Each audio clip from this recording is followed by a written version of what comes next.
보이시는 거로 보이니까 네, 진행할게요. 지금 이번 이 챕터에서 배우고자 하는 거는 다층 퍼셉 드론을 이용해서 이미지 분류하는 거, 그리고 합성공 CNN을 이용을 해서 이미지 분류하는 거, 그리고 컬러 이미지에 대한 CNN 에 대한 그 내용을 이해하는 게 주 내용이 되겠습니다.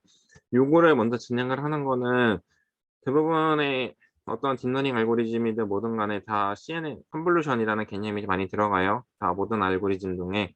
그래서 특징을 추출하는데 컨볼루션이라는 기능들이 많이 들어가기 때문에 요 기초적인 내용에 대해서 먼저 진행을 하고자 합니다. 말씀드렸던 것처럼 기존에 저희가 컨볼루션 뉴럴 네트워크라는 이제 거는 이제 CNN으로 이제 압축이 되고 CNN이라는 약어로 압축이 되고요.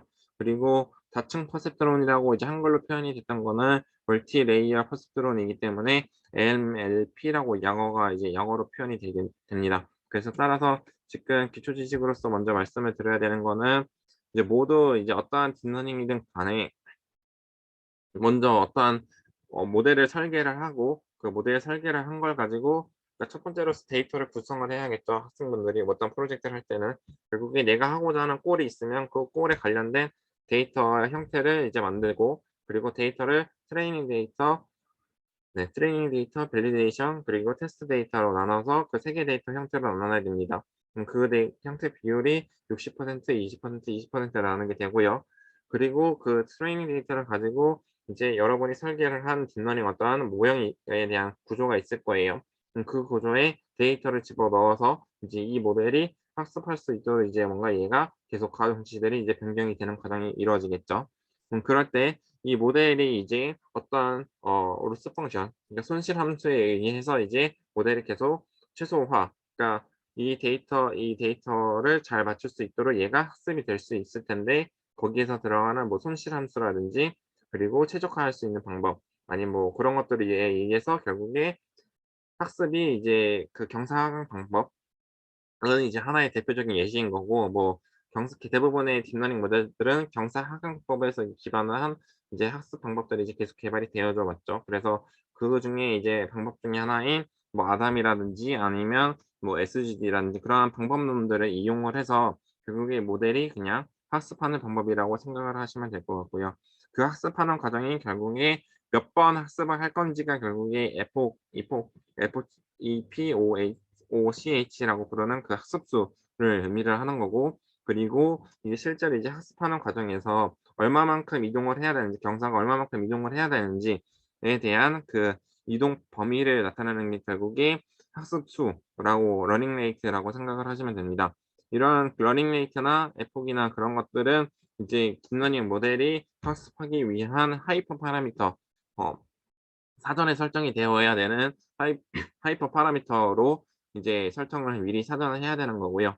그런 것들을 기반으로 해서 결국에 여러분이 모델이 설계하고 하이퍼 파라미터를 설계를 하고 그거를 이용해서 결국에 데이터를 쭈루룩 학습을 해서 트레이닝 데이터 학습 다 끝났으면 이제 밸리데이션 데이터를 가지고 얘를 다시 한 번 더 학습을 하고 그러면 트레이닝 데이터에 대한 어큐러시가 뭐 컴퓨터 매트릭스 컴퓨터 매트릭스에서 나오는 것처럼 뭐 DP나 FP나 아니면 뭐 그런 것들이 쭈루루 다 나오겠죠. 그거나 아니면 레퍼런스 스코어나 아니면 어큐러시 등등 IO나 뭐 세그멘테이션을 IO나 아니면 오브젝트 디텍션이라면 IO나 뭐 그런 것들을 이제 평가 지표들을 이제 이용해서 평가를 진행을 하게 되는 거고 그러면 어떠한 방법론 모델의 하나의 방법론에 대해서 적용을 했으면 그게 아니라 다른 이제 어떠한 모델 뭐 예를 들어서 제가 여러분이 프로젝트를 할 때 이제 오브젝트 디텍션이라는 물체 검출이라는 태스크를 할 때는 욜로라는 뭐 알고리즘을 제가 많이 설명을 드린 것 이거를 사용을 해 봐라 라고 많이 말씀을 드렸지만 욜로 V5가 있고 아니면 다른 뭐 페스터 RCN이나 아니면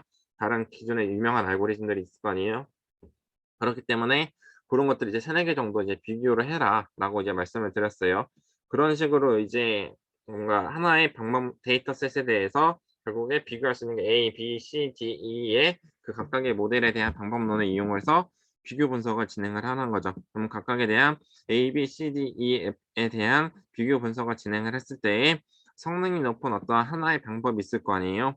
그 방법을 최종적으로 이 데이터셋을 사용을 했을 때 이 방법론을 이용을 해서 뭔가 분석을 한다라고 여러분이 이해를 해 주시면 될 것 같습니다. 거기가 지금 프로젝트 때 제가 설명을 드렸었던 부분과 유사한 부분이 되겠고요. 실제로 이거를 지금 여기에서는 이제 저희가 이전에 배웠었던 게 이제 다층 퍼셉트론까지만 아마 배웠었던 거로 기억을 해요. 그렇기 때문에 다층 퍼셉트론과 뭐 여기서 배우고자 하는 이제 컨볼루션 뉴럴 네트워크라는 어떠한 알고리즘이 있는데 그 두 알고리즘을 이용을 해서 분석하는 방법을 여기 이 장에서 배우고자 하는 거고요. 그리고 이거를 학습할 때는 말씀드렸던 것처럼 첫 번째 단계에서 신경망 구조 로 먼저 첫 번째 설정을 하게 되고 이 신경망 구조를 설정을 할 때는 결국에 가중치와 편향이 결국에 가중치 웨이트를 랜덤 노멀라이제이션 아니면 뭐 XE 노멀라이제이션 뭐 init 그런 여러 가지 가중치 방법들이 있는데 그런 가중치 초기화 방법에 의해서 결국에 그 어떠한 모델에 대한 행렬에 대한 그 가중치 값들이 설정이 되고 거기에 대한 편향들이 자동적으로 설정이 되는 것을 이제 보실 수가 있고요. 그리고 초기적으로 이제 하이퍼 파라미터 아까 말씀드렸던 이제 러닝 레이트 아니면 이제 손실함수는 결국에 손실함수에 대해서 설명을 드리자고 하면 여러분이 학습을 할 때 지도학습 같은 경우는 정답이 있는 레이블이라고 했어요. 그렇기 때문에 모델이 이제 어떤 데이터에 대해서 예측을 해요. 예측을 하면 어떤 예측된 결과값이 나올 거예요. 그리고 이 데이터에 대한 원래 정답이 있을 거 아니에요. 이 데이터 예측값을 나올 때에 그 규칙이 나중에 이제 모델의 아웃풋 그 계산하는 부분에 그 손실함수라는 게 있어요. 그러니까 결국에 이 예측값과 그다음에 이 정답을 가지고 두 개를 가지고 이제 뭔가 하나의 에러 값으로 계산할 수 있는 그러한 펑션 자체가 필요해요. 그거 자체가 결국에 손실함수다 로스 펑션이라고 생각을 하시면 되는 거고요. 결국에 이제 뭐 분류를 하든 이제 세그멘테이션을 하든 어떠한 딥러닝 모델이든 간에 다층 퍼센트로이든 간에 무조건 이 손실함수 자체는 결국에 설정을 해야 되는데 왜냐하면 이 원래 정답 그라운드 트루스와 이제 모델이 예측된 그 값을 결국에 이 두 개를 최소화할 수 있는 어떤 수식 자체가 필요한 거예요. 그 수식이 결국에 로스 펑션인 거고 그 로스 펑션 자체가 어떻게 설계하냐에 따라서 이 모델 자체가 최소로 그 그레디언트 디센트를 이용을 해서 결국에 최소로 갈 수 있는 어 그 방법론이 정해지는 거기 때문에 그래서 로스 펑션 자체를 뭐 지금은 뒤에서 뭐 말씀드릴 수는 있기는 하겠지만 뭐 크로스 엔트로피나 아니면 뭐 MSE 로스나 아니면 뭐 카테고리컬 방법이나 아니면 포컬 로스나 아니면 뭐 여러 가지 힌지 로스나 여러 가지 방법론들이 있어요. 그렇기 때문에 이제 그러한 로스 펑션을 또 설계를 해야 된다라는 내용이 되겠고요. 그리고 추가적으로 여기서도 말씀드렸던 것처럼 이 로스 펑션을 설계를 하고 이 로스 펑션 자체가 말씀드렸던 것처럼 최소가 돼야 된단 말이에요. 최소가 되려고 하면 결국에 이제 어떠한 최적화 방법을 설정을 해야 되는데 그 최적화 방법 자체는 뭐 SGD 확률 경사 하강법이라든지 아니면 아담이라든지 그러한 아담 웨이트라든지 아니면 알아담이라든지 여러 가지 최적화 방법들이 있어요. 근데 딥러닝 코드에서는 그냥 그런 것들이 다 라이브러리화 돼 가지고 그냥 제공을 해 주기 때문에 여러분은 그거를 공부를 원래는 딥러닝을 제대로 공부를 하려고 하면 그런 것들을 다 공부를 하셔야 되긴 하지만 지금은 그걸 다 공부할 수 있는 수준은 시간도 많지도 않고 그렇기 때문에 그냥 그런 것들을 그냥 가져다 써서 그냥 비교 분석을 하시면 돼요. 그래서 대부분은 이제 최적화 방법은 어떠한 딥러닝 모델을 사용을 한다라고 하면 아담이라는 방법을 많이 사용을 하세요. 그래서 그 아담이라는 것과 그다음에 손실함수는 크로스 엔트로피나 아니면 MSE나 아니면 그런 것들은 이제 목적에 따라서 손실함수는 좀 달라질 수 있을 거고 최적화 방법은 아담을 많이 사용을 한다라고 생각을 하시면 돼요.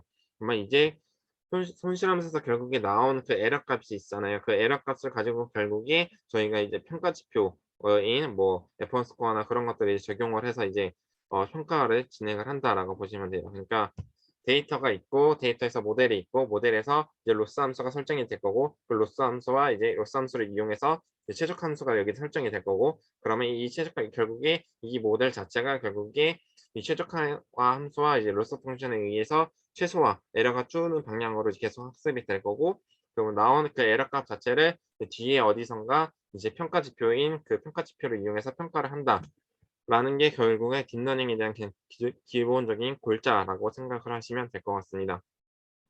그게 결국에 지금 여기서도 말씀드렸던 것처럼 첫 번째가 신경망 구조, 그 다음에 가중치 편향, 요런 하이퍼 파라미터, 그리고 학습이라고 생각을 하시면 되고요.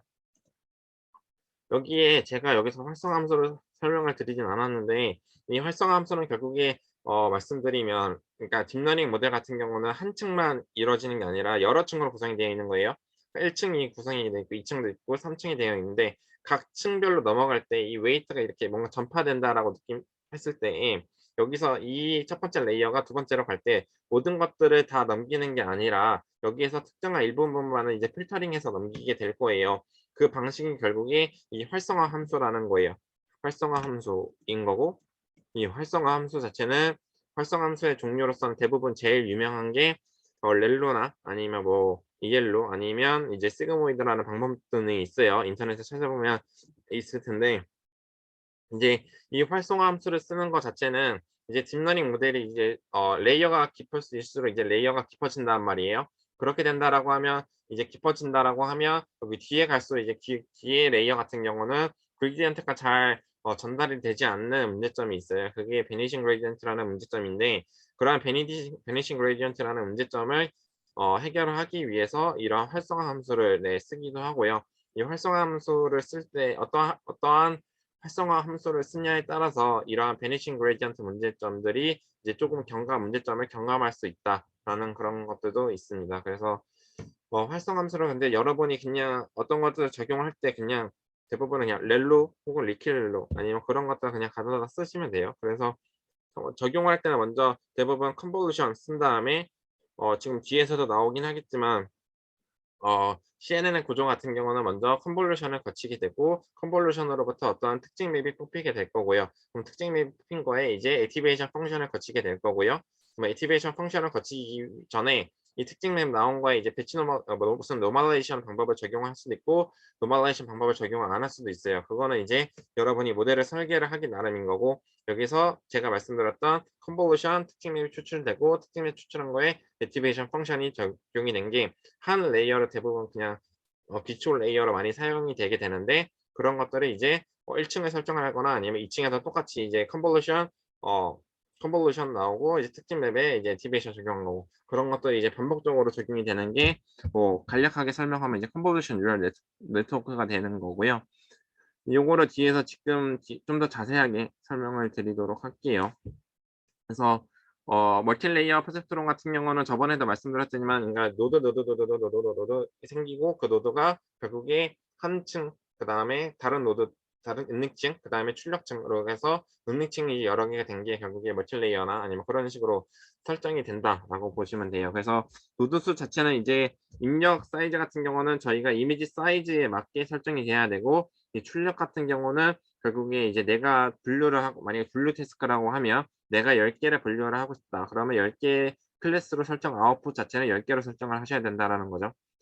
그런 식으로 만약에 설정을 하시는 게 MFP이고요. 똑같이 CNN 같은 경우도 입력 같은 경우는 이미지 사이즈로 동일하게 설정을 해야 되고 아웃풋 자체도 똑같이 아웃풋 자체도 이제 클래스 종류 그러니까 만약에 내가 10 클래스로 분류하고 싶다라고 하면 10 클래스로 해야 되고 만약에 세그멘테이션을 하고 싶다라고 하면 세그멘테이션 같은 경우는 이미지 사이즈로 떨어야 되기 때문에 이미지 입력과 출력이 똑같아야 돼요, 사이즈가. 음. 이 출력 사이즈가 똑같아야 되고 만약에 이제 여러분이 오브젝트 디텍션을 하고자 한다라고 하면 아웃풋 자체는 그냥 오브젝트 디텍션 아마 클래스 종류 하나랑 그다음에 이제 박스가 떠지거든요. 오브젝트 디텍션 같은 경우는 이제 박스에 대한 그 좌표가 왼쪽 위 여기 상단 여기 아래에 대한 4 개의 좌표가가 그다음에 클래스 종류 이 박스가 어떤 종류인지 총 그래서 아마 5개 종류의 클래스를 나오게 될 거예요. 거기에 플러스 아마 뭐 컴퓨터스라든지 뭐 그런 것들이 추가로 붙을 수도 있는데 고런 것들은 이제 그 어떠한 모델을 쓰냐에 따라서 또 다른 거기 때문에 대부분 이제 오브젝트 디텍션은 뭐 5개 플러스 알파가 더 들어가는 거고 똑같이 클래시피케이션은 이제 10개 혹은 뭐 원하시는 종류에 따라서 설정을 하시면 되는 거고 만약에 발레 동작을 분류하겠다라고 하면 발레 동작 개수만큼 되겠죠. 만약에 동작 개수 내가 3 개만 분류하겠다라고 하면 3개 분류하는 거고 어 그런 식으로 정해지는 거고 만약에 뭐 세그멘테이션이나 아니면 내가 이미지 생성을 할 거야. 그러면 이미지 생성 사이즈만큼 설정을 해야 되는 거예요. 그러니까 만약에 이미지 생성 사이즈라고 하면 가로, 세로 그다음에 채널 수 곱해야 돼요. 그 채널 수라고 하면 RGB예요. RGB의 3 채널을 결국에 가로, 세로 곱하기 3 채널 만큼의 이미지 사이즈를 아웃풋으로 여러분이 설정을 하셔야 된다라는 거고요. 그런 식으로 설정을 할 수 있는 게 지금 요 방법론이라고 생각을 하시면 될 것 같아요. 그래서 뭐 그런 식으로 네 설정을 하시면 될 것 같고요. 아웃풋 자체는 여러분이 지금 저는 이제 뭐 오브젝트 디텍션이나 뭐 세그멘테이션이나 아니면 그 제너레이션이나 그런 것들은 이제 이미지나 그런 것들을 설정을 하셨지만 여러분이 만약에 뭐 설정 목표로 하고자 하는 아웃컴 개수가 딱 정해져 있어요. 그러면 딱 그 개수만큼 설정을 하면 되는 거예요. 만약에 뭐예요? 브래드보드에 만약에 뭐 아웃컴 그러니까 브래드보드 아웃컴이나 아니면 그냥 개수만큼 뭔가 클래스 개수는 여러분이 설정하기 나름이에요. 그래서 이 목표에 따라서 이 클래스 개수를 내가 뭐 n 개를 설정할 거야. 나는 이 개수를 어떠한 목표대로 이 모델을 학습을 할 거야. 고런 거는 인제 실제로 이 모델을 만든 사람에 대한 의도가 담겨져 있기 때문에 고런 것들은 이제 아웃컴 설정할 때는 딱 고거를 명시만 하면 돼요. 그러니까 종류를 분류할 건지 세그멘테이션 할 건지 아니면 디텍션을 할 건지 아니면 고런 것들을 이제 여러분이 태스크를 정하신 다음에 그 태스크에 맞는 아웃컴을 설정을 하시면 된다라는 거를 말씀을 드리고요. 요거는 뒤에 원래 여기서 설명을 드려야 되는 부분은 아니고 그냥 뒤에 수업 내용에서 말씀을 드려야 되는 내용이긴 하지만 이제 프로젝트 때문에 제가 미리 좀 당겨서 말씀을 드린 거고요. 그래서 고런 식으로 이미지 모델을 그냥 갖다가 쓰실 때는 그런 사이즈를 설정을 하셔야 된다라는 거고 네 고렇게 될 것 같습니다. 그래서 대부분의 말씀드렸던 것처럼 어떠한 딥러닝 프로젝트를 하든 간에 첫 번째는 데이터 전처리, 입력 로드하고 데이터 부를 거고 데이터 전처리 걸 거고 그 데이터 전처리 건 거에서 이제 학습 데이터를 구성을 할 거고 학습 데이터 구성원은 이제 트레인 데이터, 뭐 밸리데이션, 테스트 데이터로 분할을 해야 되고 그럼 학습 데이터 딱 구성이 됐으면 그 데이터 이제 모델 설계를 선언을 하고 모델 선언을 했으면 모델 선언한 거에서 이제 가중치 아니 가중치래. 그 최적화 방법, 로스 함수 그 방법들을 설정을 하고 그 설정된 거를 가지고 이제 컴파일을 해야 돼요. 이 모델을 가지고 데이터를 가지고 이제 학습을 해야 되니까 컴파일을 하게 되는 거고요. 그 컴파일을 한 거에 이제 밸리데이션 데이터를 가지고 다시 한 번 더 테스트를 하고 그리고 이 테스트한 모델을 가지고 최종적으로 학습하지 않은 테스트 데이터를 가지고 이제 테스트를 하게 되는 거죠, 모델에. 그 방식이 지금 모델 학습하는 방법이라고 생각을 하시면 되고요. 거기에서 이제 일반적으로 모델을 학습할 때는 이제 뭐 케라스 코드를 여러분이 사용을 하신다라고 하면 .h5라는 그 모델 파일 형태 혹은 아니면 텐서플로우를 사용을 하신다라고 하면 .ckpt라는 파일 형식 혹은 tf 레코드 뭐 그런 식으로 나올 거예요. 근데 이제 고런 것들이 이제 모델별로 소스 코드별로 다 다르기 때문에 고런 것들을 이제 여러분이 만지시면 되는 거고 실제로 이제 모델이 학습이 되고 나면 어떠한 학습된 모델을 저장을 하셔야 돼요.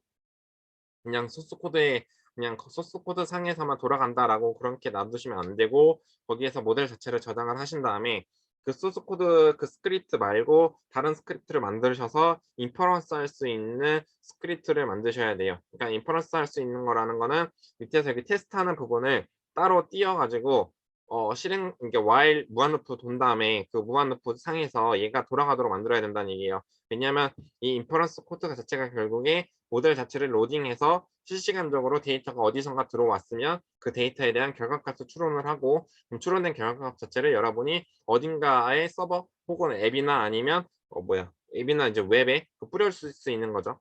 그런 식으로 이제 그 스킴이 그렇게 구성이 되기 때문에 첫 번째는 스크립트 트레이닝 밸리데이션 스크립트가 하나가 필요하고 그리고 다른 스크립트 하나는 테스트만 인퍼런스만 할 수 있는 예측만 할 수 있는 스크립트가 하나가 필요하다라는 거예요. 그런 식으로 이제 이 인퍼런스 할 수 있는 거는 이제 나중에 여러분이 그냥 실시간적으로 데모 구현을 할 때 필요한 스크립트라고 생각을 하시면 될 것 같습니다. 그래서 좀 제가 좀 딴 데로 많이 샜는데 어 여기서 보시면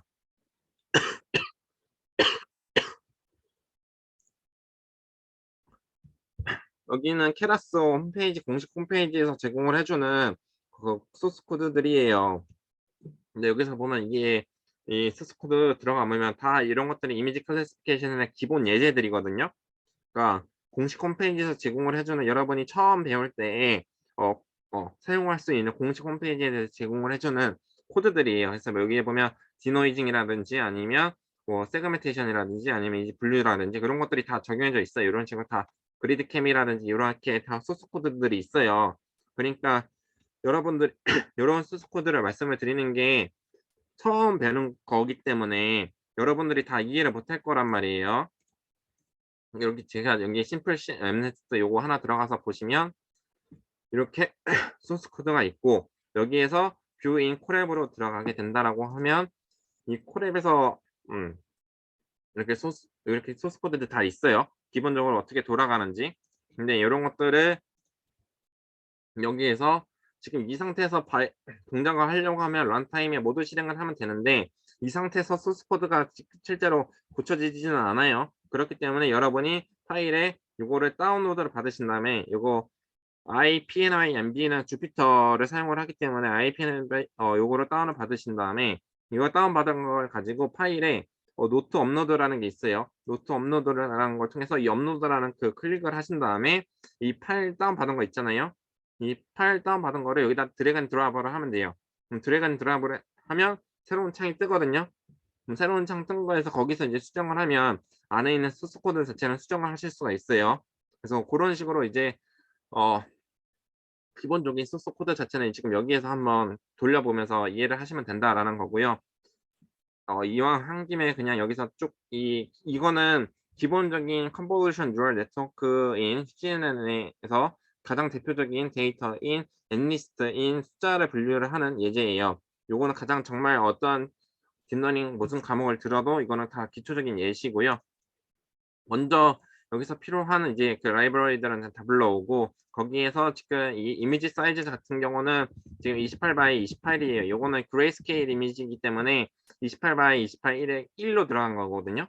1로 들어간 거고 그리고 이제 넘 클래스 같은 경우는 지금 클래스 수는 10개예요. 10개이기 때문에 10으로 설정이 된 거고 이렇게 하이퍼 파라미터를 여기에 데이터 파라미터를 쓴 거고 지금 얘는 데이터 자체를 인터넷에서 제공을 해준 거기 때문에 그냥 불러오기만 하면 데이터가 그냥 트레이닝, Y 트레이닝, 그러니까 X 데이터, 얘가 이제 학습 데이터, 얘가 레이블링 된 거, 그리고 이게 학습 데이터, 아니 이게 테스트 데이터, 이 테스트에 대한 정답 이런 식으로 구성이 된 거거든요. 그러니까 여러분이 똑같이 제가 말씀드린 것처럼 지금 트레이닝, Y 트레이닝 돼 있으니까 여러분은 해야 되는 게 X 트레이닝 말고 이게 Y 트레이닝 이렇게 또 구현을 해야 되고 여기에 네, 제가 이거 하진 않아서 이렇게 계속 뜨는 건데 그러니까 여기에 추가적으로 밸리데이션을 여러분은 만드셔야 되는 거예요. X 밸리데이션을 또 Y 밸리데이션을 똑같이 이런 식으로 만들어 가지고 똑같이 여기도 X 트레이닝 그러니까 총 이렇게 세 가지를 구성을 해야 된다는 얘기죠. 세 가지를 구성을 해서 이 세 가지 데이터를 나중에 뒤에서 응용을 하셔야 된다라는 거고요.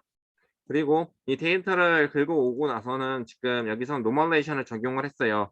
딥러닝 모델을 무조건 0과 1 사이로 노멀레이션을 하셔야 되기 때문에 아직은 그렇기 때문에 여기서 255 픽셀 값이 255잖아요. 255 사이즈로 설정이 되기 때문에 여기서 255 사이즈로 설정을 한 거고요. 그리고 이거는 이제 학습하기 위해서 이게 사이즈를 디멘전을 하나를 이제 확장을 한 거고 그 실제로 이렇게 했을 때 사이즈 수와 이제 샘플 수를 여기서 표현을 한 거고요. 그리고 얘에서 이제 실제로 로딩된 거를 지금 저희가 종류가 10 클래스 분류이기 때문에 여기서는 10 클래스 분류에 맞게 지금 카테고리컬로 이제 좀 설정을 한 거예요. 그러니까 지금 얘가 지금 제가 이렇게만 보면 이해가 안 될 거예요. 그렇기 때문에 실제 여러분이 제가 요 소스 코드를 일일이 설명을 드리면 시간이 부족하기 때문에 이렇게 다 찍어 보면서 한 번씩 다 보시는 게 좋거든요. 최종적으로. 그러니까 지금 기본 코드들은 다 여기 홈페이지들에 다 면이 있으니까 이렇게 데이터 들어가셔서 이 엑스트레인의 형식이 어떻게 되어 있는지, 쉐입이 어떻게 되는지, 아니면 개수가 어떻게 되는지 그런 것들을 이제 딥러닝 모델을 사용을 할 때에는 이런 것들 다 분석을 좀 해보셔야 돼요. 그래서 데이터 형태가 어떻게 구성이 되는지 요거를 여기를 잘 뜯어보면 되고 요렇게 구성이 될 거고 그리고 거기에서 실제로 아까 말씀드렸던 것처럼 데이터 구성이 위에서 만약에 다 설정이 된다라고 하면 이제 여기 빌드 모델 부분이 될 거예요. 여기는 이제 케라스의 시퀀셜이라는 방법을 이용을 해서 딥러닝 모델을 선언을 하게 되는 건데 그러니까 여기에서 그냥 모델을 처음에 인풋 사이즈를 설정을 해야 되는 거고 인풋 사이즈가 데이터 사이즈예요. 그러니까 아까 위에서 설정을 한 여기 28 바이 28 바이 1이 여기로 들어간 거예요. 인풋 쉐입으로. 인풋 쉐입으로 들어간 거고 거기에서 이게 첫 번째 레이어고 그다음에는 이제 특징 추출을 하기 위해서 이제 컨볼루션이라는 게 적용을 하는 거예요. 이미지이기 때문에 여러분이 이제 컨볼루션 2D라는 걸 적용을 한 거고 요 지금 하이퍼 파라미터들을 다 설명하면 지금 뒤에 있는 수업 내용도 다 진행이 되는 거긴 한데 네. 네. 잠깐만. 네. 그렇게 되는 거고 그러니까 컨볼루션 2D라는 게 있는데 컨볼루션 2D는 여기서 하이퍼 파라미터는 그냥 간략하게만 설명을 드릴게요. 이 앞에 있는 거는 그 특징 맵 수를 의미를 하는 거고요. 이 커널 사이즈는 실제로 그 특징 맵을 추출하기 위해서 이제 뭔가 필터, 커널을 설정을 해서 뭔가 연산을 계속 진행 왔다 갔다 하면서 진행을 하게 되는데 이 커널에 대한 크기를 자체를 의미를 하는 게 이 커널 사이즈를 의미를 하는 거고 그리고 말씀드렸던 이 특징 맵을 거치고 나서 뭔가 액티베이션 펑션을 가지고 뭔가 필터링이 된다라고 말씀을 드렸잖아요. 그 과정 자체가 지금 요 컴브 2D 안에 여기에 액티베이션 펑션이라고 이렇게 설정을 할 수가 있는 거예요. 그래서 여기에서 말씀드렸던 이 렐로라든지 아니면 리퀴렐로라든지 그 공식 홈페이지 가면 그 사용하는 방법들이 다 있어요. 그래서 고거 가져다 쓰시면 되는 거고 첫 번째로서는 이제 컨볼루션 이 레이어가 어떻게 설정이 되면 이렇게 설정이 되는 거거든요. 그러니까 컨볼루션 과 맥스 풀링이라는 게 있는데 요게 두 개가 하나 묶여 가지고 한 레이어를 구성을 하게 되는 거고 그리고 똑같이 이 맥스 풀링 2D라는 거는 맥스 풀링은 이렇게 어떠한 2x2의 행렬 사이즈가 있다라고 하면 여기가 풀링 사이즈 2x2 여기 설정을 한 거거든요. 2x2 사이즈에 결국에 거기서 가장 큰 값을 뽑는 게 이제 맥스 풀링이라는 방법이에요. 그래서 그 2x2 사이즈가 결국에 이미지가 만약에 요렇게 있으면 이미지가 여기 있는 거가 여기 커널이라고 하면 여기가 이렇게 돌아가면서 이렇게 계속 하나의 값이 이제 움직이면서 풀링이 되는 거예요. 그러니까 움직이면서. 그래서 움직이면서 결국에 풀링되면 여기 줄어들어 가지고 이 특징 맵에서 2x2 만큼 줄어들어가서 줄어든 이제 어떠한 다른 결과물이 나올 거 아니에요. 그 결과물 자체가 결국에 여기 뭐야 다음 단에 있는 컨볼루션 그 2D로 들어가는 거예요. 여기로. 그럼 이 컨볼루션 2D로 들어가게 되면 그 특징맵 받은 걸 가지고 여기에서는 이 컨볼루션을 다시 적용을 하는 거죠. 컨볼루션을 또 적용을 해서 추출이 되고 그 추출된 거를 가지고 풀링을 했고 그러면 여기서 지금 이 CNN 모듈에서는 결국에 이 앞에 있는 컨볼루션과 그 맥스 풀링이 결국에 특징을 추출하는 역할을 하신다라고 보면 돼요. 그러니까 결국에 CNN의 앞단에서는 결국에 특징을 추출을 할 수 있는 기능을 하는 거고 이렇게 추출된 특징 맵이 여기 이 단에서 여기선가 생성이 될 거 아니에요. 제가 DDD라고 나온 부분에서 DDD라고 하는 부분에서 특징 맵이 추출이 됐으면 그거를 이제 저희가 다층 퍼셉트론에 이제 학습을 시켜야 돼요. 그러니까 다층 퍼셉트론에 학습을 시켜서 결국에 걔가 다층 퍼셉트론이 실제로 분류를 해야 되는 거거든요. 그러니까 분류를 하려고 하면 다층 퍼셉트론 이용해서 분류를 해야 되기 때문에 여기에 이 덴스 레이어 여기 덴스라고 있잖아요. 덴스 덴스라고 하는 게 지금 다층 퍼셉트론의 레이어를 의미를 하는 거예요. 그러니까 지금은 여기서는 넘 클래스로 그냥 딱 하나만 설정이 되어 있는데 그넘 클래스의 한 레이어만 설정이 되어 있는 거고 그게 아니라 만약에 여러분이 그냥 여기에 덴스를 만약에 하나를 더 넣어서 여기에다가 만약에 1024의 액티베이션은 뭐 여기도 뭐 다른 걸 써도 돼요. 뭐 예를 쓴다 이제 뭐 이런 식으로 써가지고 레이어를 하나 더 늘릴 수도 있는 거고 4000%론 자체를 그러니까 이런 식으로 늘릴 수도 있는 거고요. 그러니까 최종적으로 무조건 꼴은 맨 마지막은 덴서 레이어의 아웃컴 그러니까 넘 클래스 사이즈로 무조건 설정을 해야 되는 거고 거기에서 아웃컴 나올 때 마지막에는 꼭 분류를 할 때는 이 마지막 액티베이션에는 이 소프트 맥스라는 거를 꼭 적용을 하셔야 돼요. 근데 이 소프트 맥스라는 거는 설명을 드리면 뭐 결국에 여기에 써져 있는 것처럼 결국에 모든 출력값들이 지금 이 출력값 가중치 값들이 0과 1로 노멀라이제이션 돼서 나오는 게 아니라 이게 어떠한 좀 범위가 퍼져서 나오거든요. 가중치 자체가 조금 값들이 이제 베리어스하게 넓게 퍼져 있기 때문에 그거를 이제 좀 더 잘 오차값을 계산을 하기 위해서 0과 1로 뭔가 만들어 주는 게 저 소프트 맥스 함수라고 생각을 하시면 돼요. 근데 여기에 대표적으로 이제 수식이 있는데 요거거든요. 여기서 보시는 것처럼 이 값들이 이렇게 보면 아웃풋 레이어에서 1.3, 5.1, 2.2, 2.10 뭐 이런 식으로 좀 크게 값이 베리에이션이 크게 나와요. 근데 이 값이 크게 나오는데 그거를 밑에 분모에서 모든 값들을 다 썸메이션 하는 게 밑에 수식이고 그 썸메이션 된 것분에 그 이 1.3, 이 1.3이 해당하는 게 여기 1.3으로 올라가게 되면 이게 결국에 노멀레이션이 될 거 아니에요? 그 노멀레이션 된 값이 옆에 0.02로 바뀌게 되는 거고 그런 식으로 이제 그게 이제 소프트맥스 함수라고 생각을 하시면 돼요. 그런 식으로 이제 무조건 분류를 하거나 그럴 때는 이제 다 소프트맥스 함수를 적용을 하셔야 된다라는 거를 말씀을 드리고 있는 거고요. 음. 그리고 제가 설명을 안 드린 게 이 분류기 이쪽이 제가 이게 블랭크로 이렇게 감싸져 있는 부분이 분류기 부분인데 이 특징 맵을 추출했을 때 여기 레이어를 뭔가 시각적 사이즈를 추출해서 보면 이게 4차원으로 나올 거예요, 특징 맵이. 근데 이 덴스 레이어를 집어넣을 때는 꼭 2차원인가 그거로 차원수를 줄여야 돼요. 왜냐면 4차원으로 되면 이제 학습이 안 되기 때문에 그거를 차원수를 줄일 수 있는 방법 자체가 이 레이어에 있는 플래튼이라는 방법이에요. 이 플래튼이라는 방법을 이용을 한다라고 하면 얘가 차원이 확 줄어들거든요. 음. 차원이 줄어들기 때문에 거기에서 줄어든 데이터를 가지고 얘가 이제 분류 학습을 진행을 한다라고 보시면 돼요. 그리고 여기에서 이 드롭아웃이라는 게 있는데 드롭아웃이라는 거는 결국에 뭔가 특징 맵이 있으면 특징 맵이라는 거는 어떠한 연산을 거쳐 가지고 여기서는 이제 컨볼루션 연산을 거쳐 가지고 나온 특징이라고 보시면 돼요. 그러니까 그 특징 맵을 가지고 거기에서 모든 특징들을 다 사용하기에는 연산의 정확도나 그런 것들이 조금 헤비한 거죠. 그렇기 때문에 거기에서 일부분의 특징만을 샘플링 뽑아 가지고 뭔가 학습을 하겠다. 그럴 때 적용을 할 수 있는 방법이 이 드롭아웃이라는 거예요. 그러니까 드롭아웃이라는 거는 결국에 이 특징이 있으면 여기서 일부분 이렇게 샘플링을 한다라는 거예요. 그러니까 샘플링을 통한 그 샘플링 비율이 지금 여기에는 0.5라고 써 놨잖아요.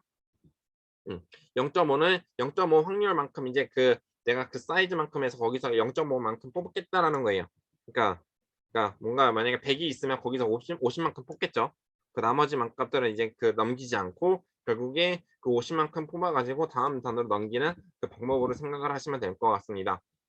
그래서 요게 가장 기본적인 그 CNN 방법이 되겠고요. 그러니까 CNN에 대한 모델 설계 부분이 되겠고 거기에서 모델을 딱 여기서 모델로 딱 변수로 딴 다음에 거기에 이 썸머리를 적용을 하게 돼요. 이 썸머리를 적용을 하게 된다라고 하면 잠시만 요거를 한번 그냥 제가 쓰는 시간이 오래 걸리기 때문에 그냥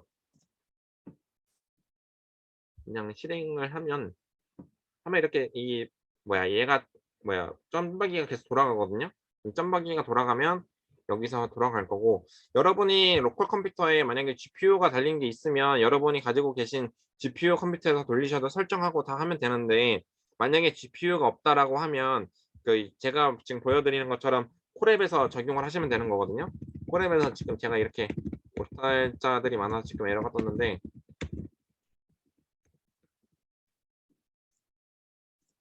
콜앱에서 똑같이 적용을 하시면 돼요. 여기서 지금 사이즈가 여기 보시면 첫 번째가 튜플 형식으로 구성이 된다란 말이에요. 트레이닝 데이터 첫 번째는 데이터 수, 그리고 그다음에 여기는 가로, 세로, 그다음에 채널 수 이런 식으로 데이터 사이즈가 구성이 돼요. 데이터 형태가 요게 똑같이 밸리데이션이랑 테스트도 똑같이 될 거고 그런 식으로 여러분이 구성을 하셔야 되는 거고 근데 이거는 이미지잖아요.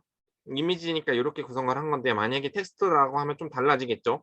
그런 식으로 데이터 형식 정하는 거는 여러분이 원하시는 형식대로 정하시면 되고 지금 트레이닝 데이터 샘플 수 세트는 6만 개 그리고 테스트는 10,000개로 지금 설정을 했죠. 근데 이 정도가 원래는 학습돼야 되는데 지금 여러분이 데이터 자체를 이만큼 못 모을 거잖아요. 그렇기 때문에 적은 데이터로 해도 상관이 없으니까 이 형식대로 뭔가 구성을 하라는 얘기예요. 음. 그리고 나서 여기에서 모델을 설계를 하고 여기서 모델 부분이 설계를 하고 이 썸머리라는 부분이 결국 이렇게 모델 부분을 이렇게 프린터 창에 보여줄 수 있는 거거든요. 그러니까 어떻게 설계를 했는지. 그러니까 여기에서 보면 아웃풋 쉐입이 보면 이 컨볼루션 2D에서 거치고 나오면 이 특징 맵 사이즈가 이렇게 생긴다라는 거예요. 그러니까 이 컨볼루션 2D에 거치고 난 연산된 어떠한 결과물 사이즈가 첫 번째가 그리고 26, 26, 32로 설정이 되는데 26은 가로, 세로 사이즈고 그리고 얘는 채널 수, 그러니까 특징 맵이라고 하는 거에 대한 숫자가 여기가 되는 거고요. 그리고 앞에는 이제 none이라고 되는데 이 none이라는 거는 이제 저희가 딥러닝 모델에서 학습을 할 때 데이터를 몽땅 다 그냥 다 때려서 집어넣어서 학습을 할 수가 없어요. 그렇기 때문에 일부분은 이제 뽑아 가지고 이제 학습을 해야 된단 말이에요. 근데 뽑아 가지고 학습할 때 배치 사이즈라는 걸 적용을 하게 되는데 이 배치 사이즈를 지금 여기서는 배치 사이즈를 딱히 설정하는 코드가 안 보이긴 하지만 여기 대부분은 배치 사이즈를 설정을 해요. 그래서 배치 사이즈에 설정된 앞에 있는 값에 따라서 뭐 32로 설정할 수도 있고 64로 설정할 수도 있고 그게 다 달라지기 때문에 이 케라스의 코드에서 여기 앞에는 무조건 다 넌으로 떠오게 돼 있어요. 그래서 이 넌으로 뜨는 것 자체는 어떠한 32든 64이든 어떠한 값이 아무거나 와도 된다라는 의미가 돼요. 그냥 그렇게 이해를 하시면 되고 이렇게 똑같이 풀링이 되고 나면 얘가 2/2 지금 2D 상에서 2/2였기 때문에 반으로 줄게 되는 거거든요. 특징 맵 소지가 결국에 26에서 32였는데 반으로 줄어가지고 지금 13이 되는 거예요. 특징 맵 결과값이. 그리고 똑같이 얘를 컨볼루션을 거치고 나면 특징 맵 수가 요만큼 줄어든 거고 11에서 11에 64. 여기 64는 여기에서 지금 여기서 숫자를 여기서 64로 설정을 했기 때문에 64만큼 나온 거예요. 뒤에 특징 맵 수 자체가 여기 64가.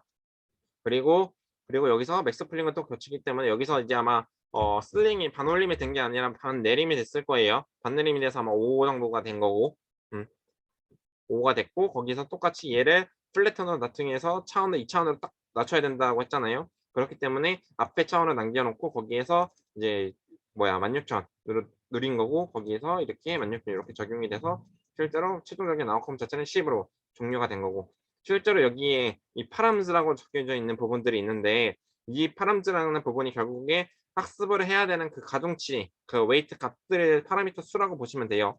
그러니까 학습을 하는 파라미터 수가 지금은 뭐 요만큼, 요만큼, 그리고 요만큼, 요만큼 있다라고 보시면 돼요. 각 레이어별로. 음. 그런 식으로 그리고 토탈 파라미터 수는 요만큼 되어 있고 이런 식으로 지금 내가 이 데이터를 가지고 뭔가 학습을 한 거는 요런 형식으로 구성이 되어 있다라는 게 지금 설명을 드린 거고요. 실제로 말씀드렸던 것처럼 제가 여기 배치 사이즈를 설정을 한다라고 했잖아요. 그래서 이 배치 사이즈를 여기서 설정을 했고 그거를 이제 에폭 학습수 그러니까 이 데이터 위의 데이터를 가지고 이 모델이 얼마만큼 학습을 할 건지에 대한 학습 횟수가 요거 에폭스라고 여기 부분이라고 설정되어 있는 부분이고 얘는 15번만큼 학습을 하겠다라고 설정을 한 거고요. 그리고 모델의 컴파일이라는 부분이 있어요. 이 부분이 결국에 앞에 모델 설정한 거를 가지고 뭐예요? 학습하는 거예요. 학습하는 거. 그러니까 학습하는 게 아니라 그 컴파일, 학습할 수 있게 그 컴파일 하는 거예요. 컴퓨터이기 때문에 컴파일을 해야 되잖아요. 그렇기 때문에 컴파일에서 이제 로스 펑션 자체는 이제 종류, 10개의 종류가 있기 때문에 카테고리컬 폴스 엔트로피라는 걸 적용을 해야 돼요. 그러니까 종류 분류가 아니라고 하고 그냥 단순하게 뭐 프리딕션이야 아니면 다른 거라고 하면 이 카테고리컬이라는 용어가 안 들어가도 돼요. 근데 이제 여러분이 종류 분류 만약 10개 종류 분류다라고 하면 이 카테고리컬을 적용을 하셔야 돼요. 왜냐면 이 카테고리컬에 따라서 그 로스 펑션 계산하는 그 수식이 조금 달라지거든요.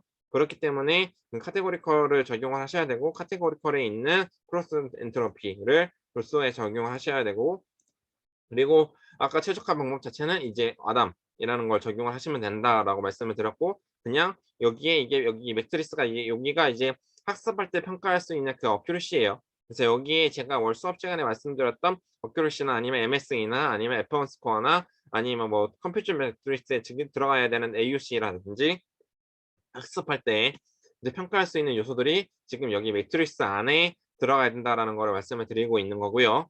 그리고 이렇게 컴파일이 다 되고 나면 이제 모델의 핏 부분에 이제 모델을 가지고 와서 이 핏이 실제로 이제 모델이 학습하는 거라고 생각을 하시면 돼요.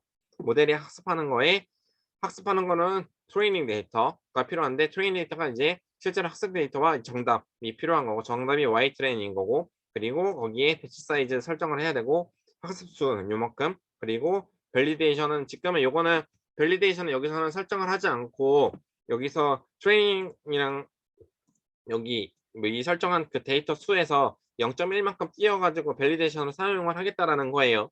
그러니까 여러분이 이거를 여기서 설정을 하셔도 되는 거고 아니면 위에서 제가 그냥 임의적으로 띄어 가지고 그냥 여기 밸리데이션 넣는 방법이 또 있어요, 찾아보면. 고런 식으로 설정을 집어넣어서 하셔도 되는 거고요. 고런 식으로 구성을 하실 수도 있는 거고 그리고 나면 이 모델이 핏이 되고 나면 얘가 뭔가 이렇게 학습이 돼요. 여기 경과 시간 한 에폭에 걸리는 이제 50초 지금 50초 정도 걸린다는 건데 이게 총 15번만큼 돌아가야 되는 거고 이 로스 값이 결국에 0에 가까이 가면 갈수록 좋은 거고 이 어큐리시 값 자체는 높으면 좋은 거고 그래서 처음에 여러분이 이 모델에 대한 데이터를 집어넣고 뭔가 디버깅 테스트를 할 때는 에폭을 그냥 1로 두고 테스트를 해요. 일로 태스크를 두고 얘가 실제로 이제 학습이 제대로 되는지를 체크를 한 다음에 만약에 이제 학습이 어느 정도 해야 된다라고 하면 뭐 좀 10 번이라든지 15 번이라든지 그냥 하이퍼 파라미터 하이퍼 파라미터를 이제 어느 정도 고정을 해 놓으신 상태에서 그냥 학습을 진행을 하시면 돼요. 그렇게 학습이 되고 나면 실제로 테스트를 해야 되는 게 여기 evaluate라는 부분인 테스트하는 부분이에요. 여기. 음. evaluate라는 부분이 테스트 데이터를 가지고 실제로 이 스코어링을 계산하는 게 여기 부분이라고 생각을 하시면 돼요. 이렇게 학습이 계속되면 이 중간 과정이 계속 누적이 되거든요. 누적이 돼서 이렇게 프린트돼서 화면창에 보이니까 결국에 나중에 제가 말씀드렸던 표에 그 성능을 기재를 해야 된다라는 부분이 있다라고 말씀을 드렸잖아요. 그 부분에 뭐 이러한 로스 펑션이랑 로스 값이라든지 아니면 어큐리시 값을 여러분이 기재를 하시면 되는 거죠. 그런 식으로 이렇게 구성을 하시면 되고 실제로 제가 아까 말씀드렸던 그 뭔가 트레이닝 했을 때 테스트하는 거는 이제 evaluation하는 펑션을 사용을 하면 되는데 제가 inference하는 코드를 따로 스크립트를 만들어서 뭔가 해야 된다라고 했잖아요. 그럴 때는 모델의 predict라는 이제 어떠한 펑션 자체가 있을 거예요. 인터넷 찾아보면 있을 거예요. 그래서 그 predict라는 거는 결국에 여기는 평가까지만 했는데 평가를 하지 않고 그냥 모델에 대한 그 예측된 결과값을 바로 보여줄 수 있는 게 뭐 그 모델의 predict라는 그 펑션일 거예요. 그래서 그 펑션을 이용해서 그 출력된 값 자체를 나중에는 그 뭔가 어딘가에 뿌려줘야 된다는 얘기죠. 그 앱이라든지 웹이라든지 그 값을 나중에는 그렇게 뿌려야 된다는 거고, 네, 그렇게 구성이 되어야 된다라는 거를 말씀을 드리고 있는 거고요. 그리고 저희가 그 뭐야 트레이닝 데이터와 밸리데이션 데이터랑 이제 테스트 데이터는 무조건 세 개로 나눠서 하시는 게 좋아요. 그러니까 두 개로 뭐 트레이닝 데이터, 테스트 데이터로 나눠서 하셔도 되긴 하지만 트레이닝이랑 밸리데이션을 가지고 트레이닝은 학습만 하면 되고 밸리데이션 적용을 했을 때 무조건 밸리데이션 자체가 이제 트레이닝보다 높게 나와야 돼요. 그래야지만 근데 그렇게 안 나오면 그냥 모델 자체를 뭔가 하이퍼 파라미터나 그런 것들을 바꾸셔 가지고 밸리데이션이 높게 뭔가 모델 자체를 튜닝을 다시 하셔야 돼요. 그리고 나서 그 튜닝이 완료되고 나면 그 모델 자체를 가지고 이제 테스트 데이터를 가지고 이제 테스트를 해 봐야 되는 거고 똑같이 테스트 데이터에서 뭔가 테스트 데이터를 평가를 했을 때는 이제 밸리데이션 보다 성능이 더 높게 나와야 돼요. 그러니까 그게 이제 일반화된 성능인 거고 만약에 이제 테스트 데이터를 적용했을 때 성능이 만약에 떨어졌다라고 하면 그거는 이제 그 트레이닝이나 밸리데이션에 대해서 좀 더 과적합이 된 거기 때문에 그 방법은 사용하면 되지 않고 조금 더 방법을 바꾸셔야 된다는 거예요. 음. 그리고 지금은 제가 이제 CNN 부분만을 설명을 드렸는데 결국에 CNN은 아까 말씀드렸던 부분 것처럼 이 두 가지 구조로 구성이 돼요. 첫 번째는 특징맨 구조. 이 앞에 제가 지금 블랭크로 구성이 되어 있는 특징 추출하는 부분이 첫 번째 단계에서 구출이 되는 거고 그리고 나서 이제 뒤에 부분이 학습하는 부분이다라고 생각을 하시면 되는 거고요. 근데 다층 퍼셉트론으로 그냥 하고 싶다라고 하면 여기에 이 특징 부분이 그냥 사라지는 거예요. 이 특징 부분이 사라져서 저희가 이 원래 이번 장에서 배우고자 했었던 이제 인풋 그리고 이렇게 그냥 덴스 레이어로 구성이 되어 있는 게 다층 퍼셉트론을 이용을 해서 뭔가 구성하는 이제 모델을 설계를 하는 거죠. 지금 얘는 돌아가진 않을 거예요. 왜냐? 그 인풋이랑 그 사이즈를 지금 제가 설정을 안 해놨기 때문에 그 여러분이 인풋 사이즈랑 이 레이어 설정한 거랑 이 행렬이기 때문에 결국에 행렬 인풋 아웃풋이 맞아야지만 결국에 이 모델 자체가 학습이 되는 거거든요.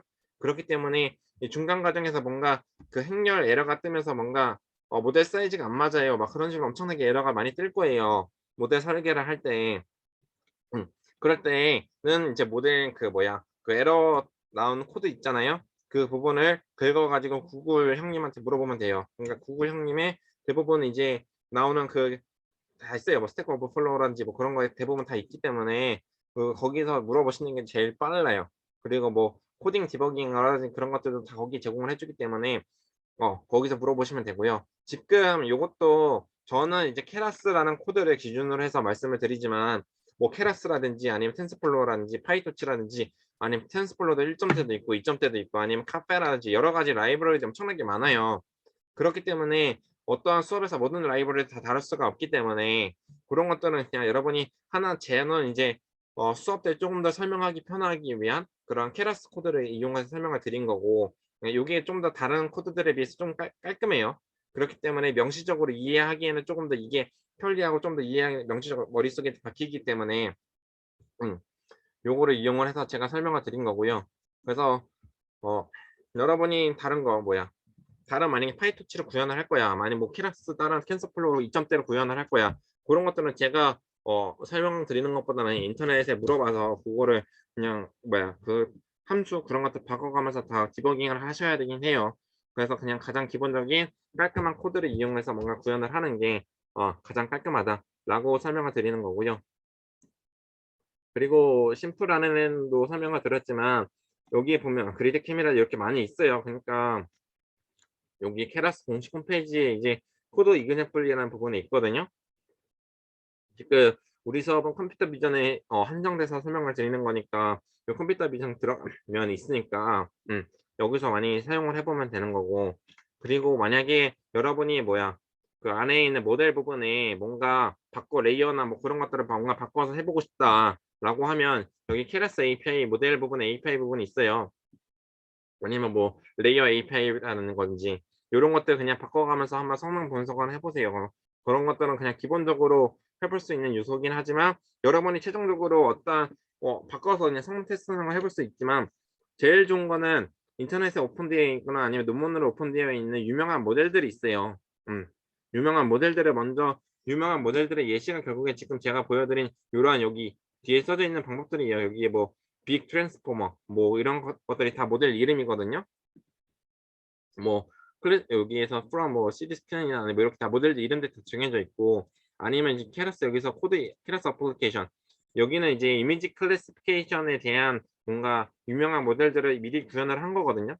여기서 다 여기서 이거로 그냥 여러분이 그냥 가져다 쓸 수 있게 그냥 다 소스 코드 여기다 프리딕션 여기 다 프리딕션 하고 프리딕션 된 거에 대한 프리딕션 값을 뭐 예측을 한다든지 뭐 이렇게 다 구성이 되어 있어요.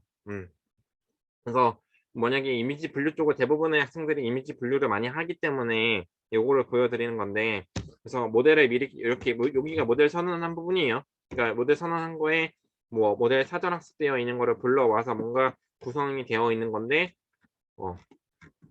이런 식으로 뭔가 이 전이학습 부분에서 아마 이런 것들을 사용을 하실 수는 있겠죠. 그러니까 이런 것들을 그냥 여러분이 그냥 가져다 써서 구현을 하실 수도 있다라는 거. 여기 종류가 많아요.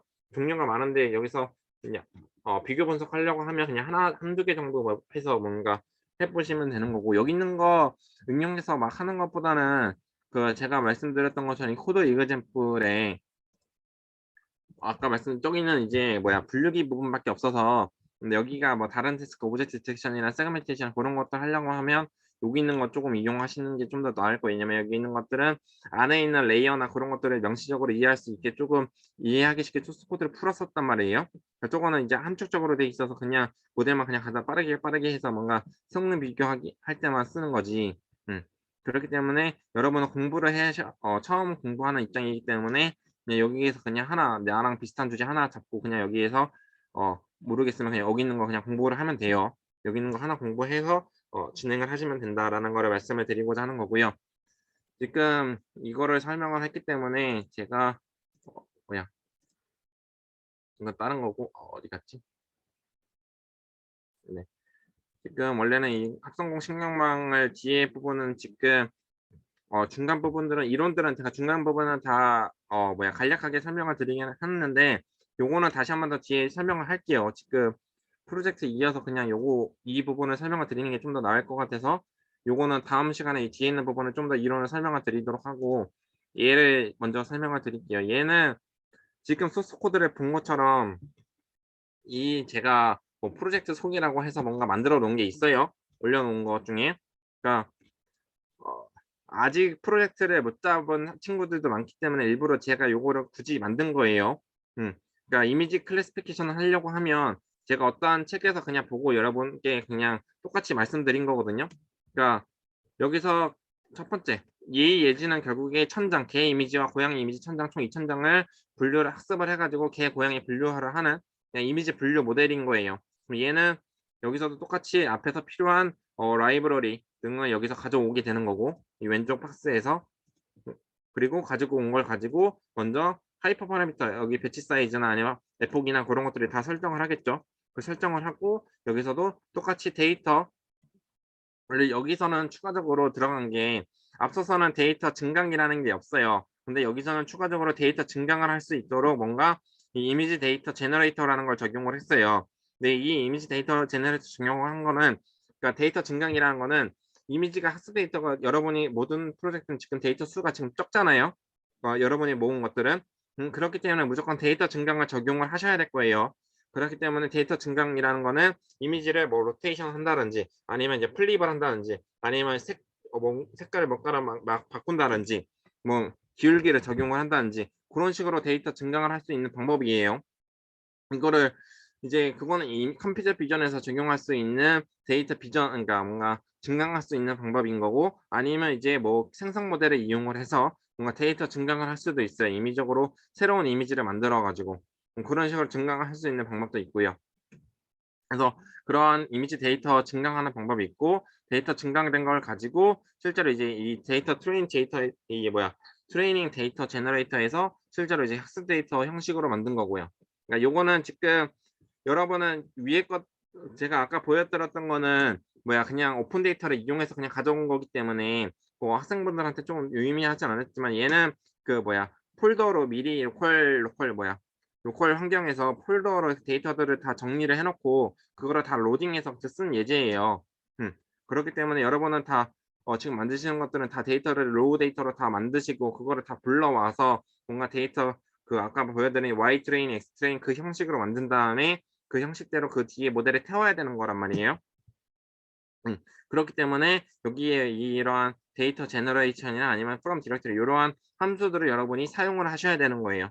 그러니까 그렇기 때문에 제가 요게 지금 소스 코드가 옛날 모델이어서 뭔가 지금 여러분이 설치한 버전에 안 맞을 수도 있어요. 근데 그럴 때는 그 에러 코드 나오는 것들을 이제 구글한테 물어봐서 네 그렇게 처리하시면 돼요. 그러면 다 적용이 될 거고 그리고 실제로 이렇게 데이터 제너레이터 부분을 만들고 나서 여기 아까 말씀드렸던 것처럼 똑같이 왼쪽 블럭이 결국에 모델을 설정하는 부분이에요. 그러니까 뭐 확대를 해서 잘 보면 이렇게 이미지 쉐입 결정하고 뭐 모델 이렇게 똑같이 여기도 시퀀셜 적용하는 방법이에요. 그러니까 적용할 수 있는 방법이 좀 여러 가지가 있어서 지금 여기서는 이제 모델에 계속 이 하나 먼저 객체를 선언을 하고 그 객체 선언한 거에 계속 추가하는 애드하는 방식으로 여기는 모델을 설정을 한 거거든요. 그래서 그런 방식으로 이제 모델을 설정할 수도 있고요. 그리고 모델을 설정을 하고 여기는 fit 제너레이터가 여기서는 이제 학습하는 거예요. 음. 뭐 fit 관련된 게 여기 오른쪽 박스 위에 fit이라는 부분이 있잖아요. fit generator라는 부분이 있는데 거기가 그냥 모델이 학습하는 부분인 거고 그리고 이 세 번째 박스가 이제 모델의 evaluate 하는 부분에 아까 말씀드렸던 것처럼 테스트하는 부분인 거고 그리고 저희가 이제 뭐 로스라든지 어큐리시라든지 그런 것들이 학습할 때마다 이제 경과가 바뀔 거 아니에요. 그런 그 흐름들이 계속 바뀔 거잖아요. 그런 것들을 여기에 로스라든지 에폭에 따른 그 로스 값이나 어큐리시 값 자체를 뭔가 플로팅을 해서 여러분이 시각화를 해야 돼요. 그러니까 여기 플로팅 결과값을 제가 집어넣진 않은 거 여기 있네요. 그러니까 요렇게 그림에서 보시는 것처럼 그러니까 뭐야 X축이 에폭인 거고 X축이 에폭인 거고 그 Y축이 그 뭐야 로스나 어큐리시 값인 거예요. 그런 식으로 모델이 학습할 때마다 이렇게 변화하는 그 추세선이 있을 거 아니에요. 그 추세선 자체를 여러분이 그림 플랫으로 그려야 되는데 그 플랫으로 그릴 때는 매트랩플러 라이브러리라는 게 있어요.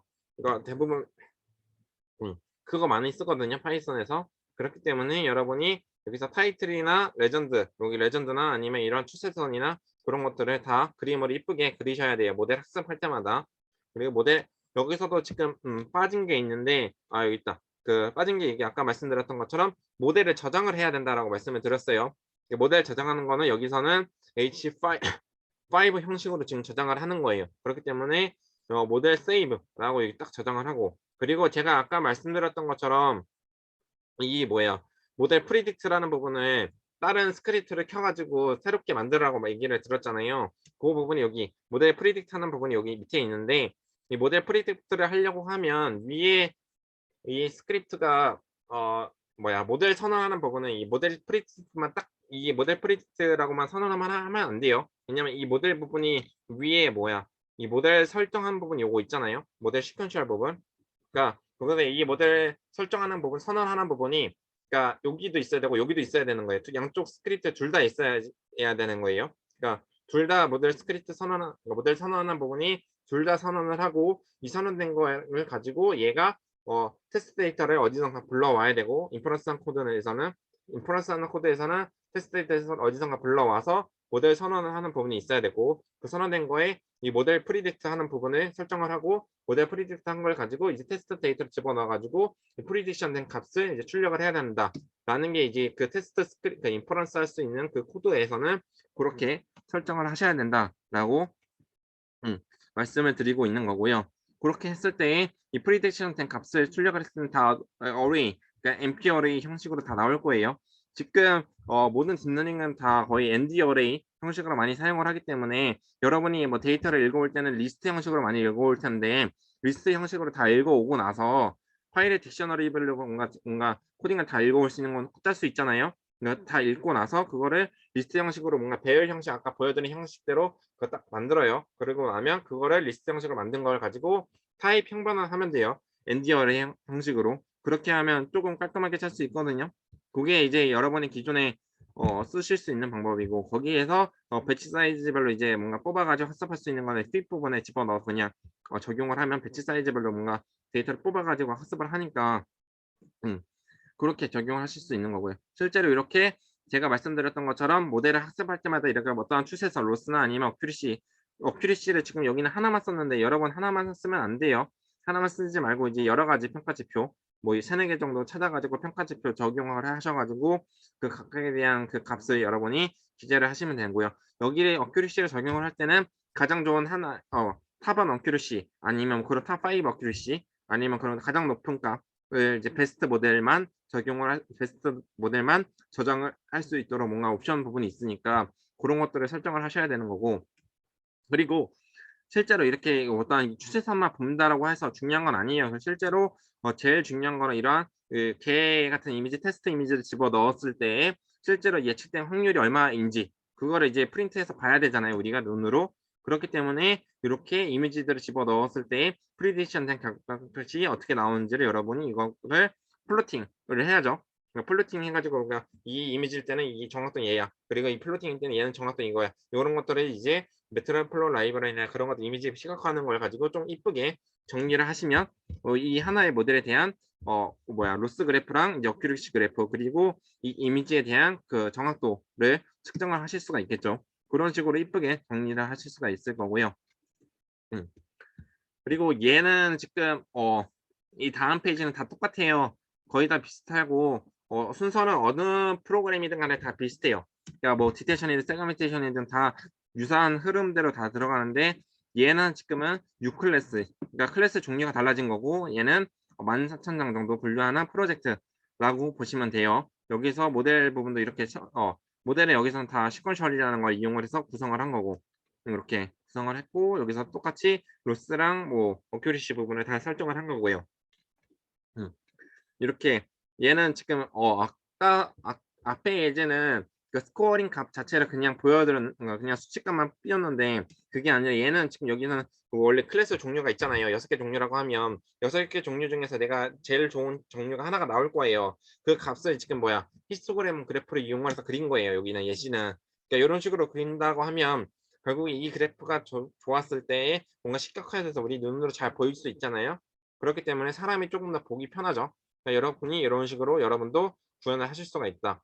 그리고 요것도 이제 이거는 이제 딥러닝 방법은 아니고 여러분이 이제 오픈CV 알고리즘을 사용을 할 때 하루키 스케일을 이제 객체 탐지하는 방법을 많이 사용을 하세요. 그래서 그 알고리즘 부분이 어딘가 여기 적혀져 있을 텐데 여기 보면 왼쪽 두 번째 박스 부분에 여기에 적용을 할 때는 여기서도 이미지 데이터 프레임을 어디선가 읽어오고 그 프레임 된 거 읽은 거에서 이제 그레이스케일로 변환을 하고 그리고 거기에서 이퀄라이저 평화라를 적용을 했어요. 이미지 평화라.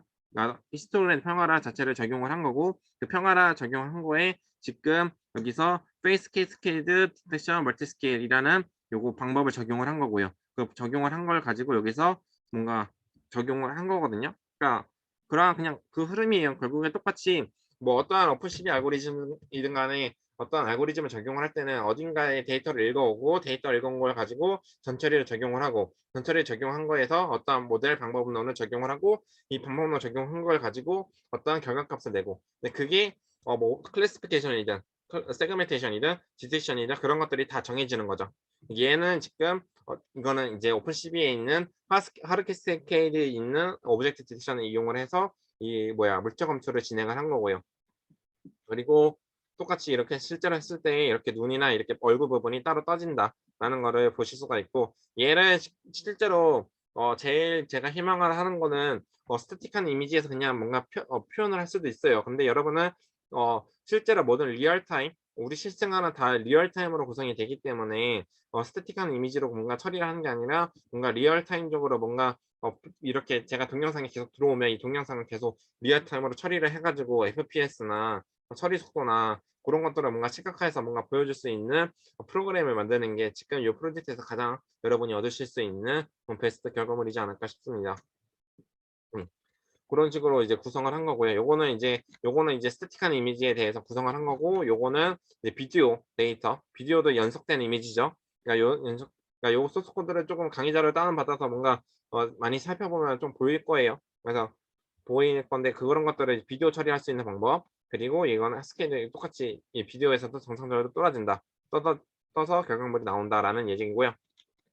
그리고 이거는 이제 앞서서는 이제 뭐예요? 그 하르 캐스케이드에 있는 그 방법론을 이용을 했지만 여기서는 DNN 이용을 했는데 이 DNN이라는 여기서는 이제 이 DNN은 DNN이 결국에 딥 뉴럴 네트워크라고 해서 똑같이 멀티레이어 퍼셉트론이 똑같아요. 멀티레이어 퍼셉트론이 여러 개가 있는 게 결국에 DNN인 거예요.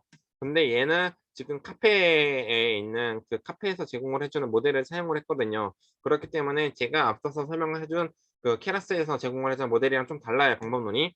근데 다만 그 모델 불러오는 부분만이 좀 다르고 앞에 뭐 전처리하거나 뒤에 모델 처리하는 방법들은 여러분이 프로젝트에서 사용을 하실 수 있는 것들이에요. 어. 그렇기 때문에 제가 소스 코드를 일부러 올려 드린 거거든요. 그래서 소스 코드들이나 그런 것들을 여러분이 참조를 하셔 가지고 그 흐름을 쪼금 참조를 하신 다음에 응용을 하실 수 있도록 제가 올려 드린 부분이고요. 요거는 이제 오브젝트 디텍션에서 이렇게 사람 물적 검출하는 거 소스 코드 부분이고 그러니까 왼쪽부터 제가 소스 코드를 올린 게 왼쪽에서 쭉 읽고 그다음에 오른쪽에 있는 거예요. 그런 순서대로 읽으시면 돼요, 소스 코드는. 그리고 요거 똑같이 여기서도 이제 페이스 리코그니션. 그러니까 페이스 리코그니션은 결국에 이 사람 얼굴 검출하는 사람 인식하는 부분. 사람 인식은 결국에 사람 얼굴이 검출이 되고 그 검출된 거에서 얘가 얼굴이 최승호야 아니면 다른 사람이야. 그런 것들을 종류 분류하는 것까지가 이 페이스 리코그니션 부분인 거고요. 그리고 이 랜드마크라는 거는 이렇게 점박이로 결국에 이 포인트 부분을 이 특정한 위치들을 찾을 수 있는 게이 이 랜드마크인 거고 이 랜드마크를 적용을 하게 된다라고 하면 이 페이스 리코그니션에 대한 성능이 올라갈 거예요. 요거를 그렇기 때문에 이 어 페이지스 랜드마크를 많이 적용을 하시게 되는 거고요. 그리고 추가적으로 여기 제가 이 소스 코드들을 다 일일이 안에 있는 것들을 다 설명을 드리면 엄청나게 시간이 많이 길어져요. 그렇기 때문에 뒤에 있는 거 제가 힘들어서 이 자료를 만들긴 했지만 네. 뒤에 있는 내용도 어차피 진행을 해야 되기 때문에 예. 간략간략하게만 지금 프로젝트 내용까지 내용 요런 것들이 있다. 그러니까 요런 것들을 여러분이 프로젝트를 응용을 해서 뭔가 진행을 해 달라라고 지금 설명을 드리는 부분이고요. 그리고 얼라이먼트를 지금 여러분 대부분의 학생들이 얼굴 이렇게 감추는 것들 많이 적용을 하시는데 이 얼라이먼트를 먼저 정렬이거든요. 그러니까 이렇게 회전되는 있는 게 있으면 이 정렬을 해 가지고 뭔가 처리를 한다. 그러니까 처리한다는 거거든요. 실제로 동영상 같은 경우 얼굴이 이렇게 회전이 되어 있으면 잘 안 되잖아요. 그러니까 처리를 할 때 그러니까 이거를 얼굴을 딱 이렇게 균일하게 맞추고 나서 처리를 하는 게 제일 정확한 판별이기 때문에 얼굴을 할 때는 이제 뭔가 얼라이먼트 아니면 오브젝트 디텍션 할 때 얼라이먼트를 적용을 전처리 입단에서 얼라이먼트를 적용을 하시고 처리를 할 수 있다라는 부분이고요. 그리고 뭐 에이지 요거는 성별이나 아니면 나이 추측하는 거. 그리고 요거는 이제 대부분의 학생들이 뭐 시험 졸음 방지나 아니면 그 눈 뭐 그런 거 할 때 많이 사용을 하는데 고런 거 할 때에 이 눈가 이 포인트를 이용해서 뭔가 디텍션 할 수 있는 그 방법론을 찾아서 제가 집어넣은 거예요. 그리고 추가적으로 요거는 이제 얼굴 계속 이렇게 움직이는 과정에서 얼굴을 계속 트래킹할 수 있도록 하는 그 페이스 트래킹 하는 부분에서 집어넣었으니까 이 페이스 트래킹이긴 하지만 이 페이스 부분 자체를 여러분이 뭐예요? 숫자라든지 손가락 트래킹이라든지 아니면 뭐 다른 물체 트래킹이라든지 그런 거에도 응용을 하실 수 있는 거예요. 결국에 이 페이스 모델 부분만 따로 여러분이 그 뭐예요? 이 알고리즘 방법론만 다른 그 뭐예요? 거기서 처리할 수 있는 모델을 딱 불러와 가지고 그거로 대체만 하면 되는 거거든요.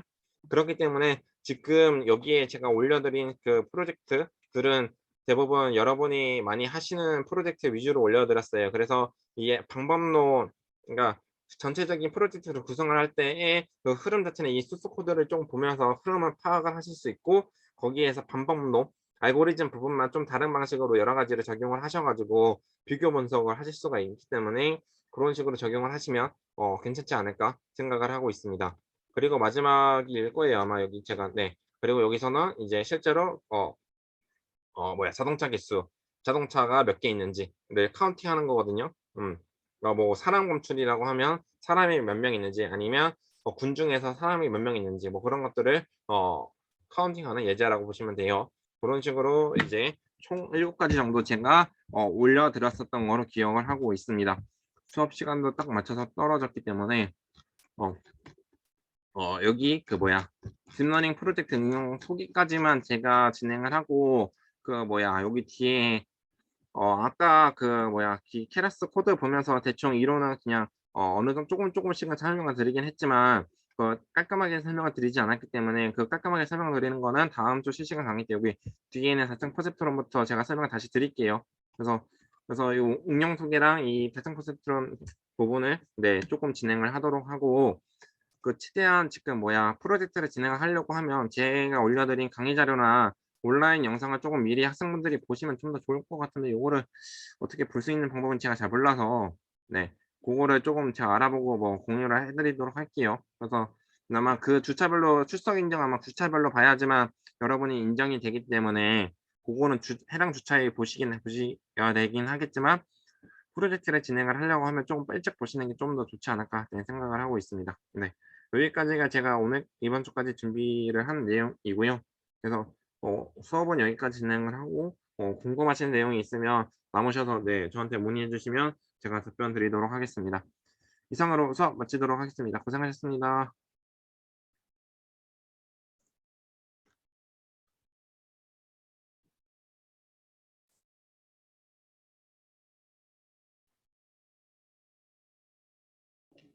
감사합니다. 네, 네, 감사합니다. 교수님, 네, 혹시 네. 이번 PPT가 3장 요약하는 게 이번 주 금요일까지 자정까지 제출하면 될까요? 네, 네, 네, 네, 네, 맞아요. 아, 네, 감사합니다. 네.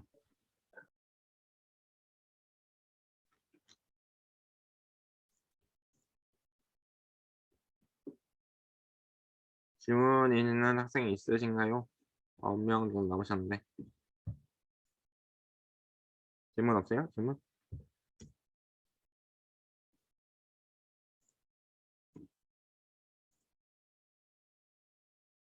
이동민 학생 질문 있어요? 이동민 학생? 뭐지? 질문 없나? 질문 없나요? 여러분? 끝? 끝이에요? 끝? 김현진 학생은 질문 있어요? 없어요? 안 나가네? 뭐야, 끝난 건데.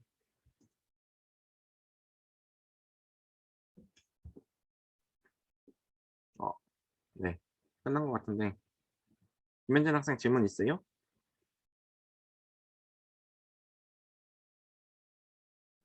없어요?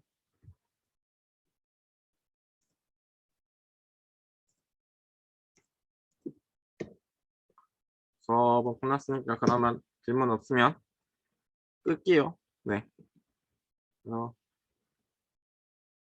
네네네. 그죠? 수업은 여기까지 하도록 하겠습니다. 하고 이거는 제가 올려드릴게요. 실시간 강의는. 네. 고생하셨습니다.